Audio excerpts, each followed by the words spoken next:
अस्सलाम वालेकुम जी, कैसे हैं आप सब। मैं ठीक, शुक्र अल्हम्दुलिल्लाह। दुआ करती हूँ आप भी माशाल्लाह ठीक ठाक रहें, खुश रहें। चलें जी, बिस्मिल्लाह करती है अपनी वीडियो का। सबसे पहले मेरे चैनल को सब्सक्राइब करो। मैं क्या अज मैं याद रखना वे फिर ही तुहानूं याद रहिंदा वे ते एक नैचुरल है कि भुल जाता मैनूं ही भुल जाता जंज मैनूं भुल जाता अज मैनूं याद है मैं तुहानूं याद कराते। तो चैनल सब्सक्राइब जरूर करा करो। वीडियो वेखण तो पहले लाइक भी करा करो। यह चीज़ां बड़ियां मुश्किल लगदियां जे कहना। यह चैनल नूं इंज करो तो घंटी मारो तो लाइक करो। लेकिन मैंने यह कि तुहानूं कह देवां। खैर उस दिन मीट लेके आई थी ना, तो मैंने इनके 3 से 4 पैकेट बना के फ्रीज़ कर दिए हैं। और जो है ना कुछ मैंने धो के तो प्रेशर में डाल दिए। मैं आज इन्हूं पकाइए ज़रा थोड़ा रहा। यहाँ पे आज मेरी जिठानी बाजी जो है ना मेरी, जो जिसके घर में मैं जाती हूँ, उन्होंने आना था। तो मैंने कहा चलो मैं जल्दी से ना प्रेशर लगा लेती हूँ।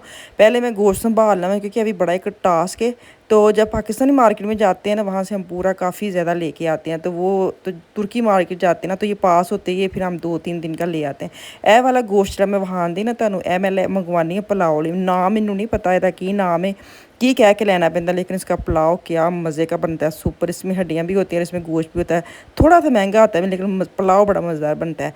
आज मैं आलू गोश्त बनाने लगी, काफ़ी दिनों के बाद बनाने लगी है ना। हुण क्यों बाजी तुसीं बहुत खांदे हो, आपकी काफ़ी दिनों के बाद बनाने लगी हूँ। मैंने गोश्त डाला है, टमाटर है, अदरक लहसुन और 2 प्याज हैं, और नमक मिर्च हल्दी और 2 मोटी जो इलायची होती है ना वो है। दूसरी तरफ मैं यखनी बनाने लगी हूँ। मैंने लहसुन पूरा ही डाल दिया साबुत, उसको वाश करके। और एक दालचीनी का पूरी स्टिक डाल ली है। काली मिर्च डाली है। काली मिर्च मैंने ना गठली में इसलिए मैं नहीं बांध रही क्योंकि ये सारे मसाले मुझे यखनी में पुलाव के अंदर चाहिए। मेरे मियाँ को काली मिर्ची बड़ी पसंद है, बड़ी पसंद है। मैं अक्सर बोलती हूँ बड़ी पसंद है। मेरी बेटी कहती होती मम्मा तुसी ना जो वो इन्होंने एक फिल्म देखी है ना, काजुल दी और शाहरुख खान दी, पता नहीं की नाम है, जिसे कहते तुसी बड़ी मजाकी हो, बड़ी मजाकी हो। तो मुझे कहती होती जब आप ऐसे कहते ना बड़ी मज़ेदार, तो मुझे वो वाली याद आ जाती। मैं ख्याल लै भाई मैं कहाँ से कहाँ पहुँच गई हूँ। हैं तो इसमें आलू हूँ धो के रखे ने, साथ मैंने ना नूडल्स वगैरह बच्चों के, मैंने कहा चलो स्कूल से आना है तो इनको मैं बॉयल कर लूँ। क्योंकि खाना बनते वक्त टाइम बन भी जाता है ना, बच्चे नहीं खाते जब तक मेहमान नहीं आते। उनको होता है कि सब आ जाते फिर खाते हैं। मैं कहा चलो थोड़ा सा ये मैं गर्म कर इनको ना बना देती हूँ। तो मैं अब प्रेशर खोल गई हूँ। 7 से 8 मिनट प्रेशर लगा है। पानी हल्का हल्का अंदर है। मैंने साथ ही आलू डाल दिए। मैं कहते विच ही ऑयल पाओ, टाइम की बचत होए। तो तुहाडे कोल की कहते ने ऑयल जो ना एक बार मैंने गोश्त भुना फिर मैं आलू पावा, तो मैं ना इकट्ठी डाल देती हूँ। साथ ही सारी दोनों चीज़ें भुन जाती हैं, टाइम बच जाता है। तो अभी इसकी बनाई करूँगी। इसके अंदर मैं शोरबा बनाऊँगी क्योंकि मुझे शोरबे वाले आलू चाहिए थे। साथ मैंने बनाना था पुलाव। तो पुलाव साथ हो तो आलू शोरबा तो मस्ट होता है ना, कि ऊपर डालना सा चटनी डालनी सा सैलड डालना, तो फिर होर ही मज़ा निकल के आता है। तो चलो जी गोश्त इत्थे मेरी बनाई हो गई। ये हुण पानी पा के इन्हूं मैं करांगी साइड ते, ताकि उदों मैं इहदा थल्लों फ्लेम चलावांगी जदों मैनूं पता है ना कि मेहमान पहुँचने वाले हैं। तो फिर मैं उसके बाद फिर इसका ना गर्म जब करते हैं ना, उस वक्त भी पता और जल जाता है। मैं फिर पानी डाल के ना रख देती हूँ। जब मेहमान आने से 10 मिनट पहले चला देती हूँ कि पानी भी वो जितना शोरबा चाहिए वो भी मिल जाता है और सालन भी गर्म हो जाता है। दूसरी तरफ मैंने प्रेशर पुलाव का भी लगाया, हाथ मारती जा रही थी, मैंने दिखाया नहीं था। अभी मैंने चावल डाल दिए भुन भन के गोश्त। तो ये बच्चों का खाना भी रेडी हो गया है। थोड़े जे पेस है, मैं कहा चलो ये भी काम निबेड़ो। तो यहाँ पे मैं सारा दिखा रही हूँ कि कितनी ज़्यादा फ्लेम चल रही है, एक टाइम पे कितना काम कर रही हूँ। हैं कि सियानी है मैं।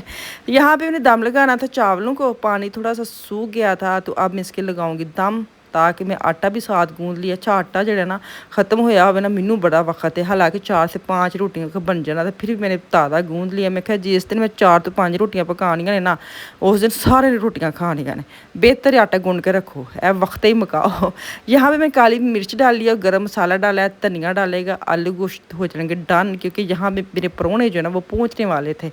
तो खैर सफाइयाँ अज मैं कीतियाँ, जो बड़ा ही काम किया। मैंने कितने दिनों से ना डीपली सफाई करना चाह रही थी घर की, किचन की, दराज की, चमचों की, ये वो डब्बों शब्बे सारे। लेकिन मैं वो रहते रह ही जा रहे थे। आज मैंने कहा चलो लगते हाथ ना काम निबेड़ो। मेरे ये बड़ी गंदी आदत होती है कि मैं जब थोड़ा टाइम मिलता ना फ्री, तो बंदा थक जाता ना, तो मैं वो ना इग्नोर कर दिंदी हाँ काम। लेकिन जो मैनू पता है ना कि अज मेरा ज़्यादा काम है, तो मैं होर छेड़ लैनी हाँ। तो कल मैं बड़ी थक गई, तो कल की वीडियो में बहुत थक गई। सफाइयाँ भी सारियां घर दी कीतियां, कपड़े शपड़े भी धोते, खाना भी बनाया। तो खैर यहाँ पे ना सैलड बन गया है, हरी मिर्च साबत रख दी, कुछ मैंने काट ली हैं और साथ में ग्रीन चटनी भी बना रही हूँ। मैं तुहानूं विखा देवां कि मेरा किहड़ी चीज़ जी ना रेडी, मैं 2-3 चीज़ां पकाइयां नहीं, पकाइयां ही नहीं। तो ग्रीन चटनी ये टमाटर है, इसके अंदर हरी मिर्च है, धनिया है, कोई पुदीना शदीना नहीं है, साथ मैंने दही डाल के इसको मिक्स करके रख लिया है।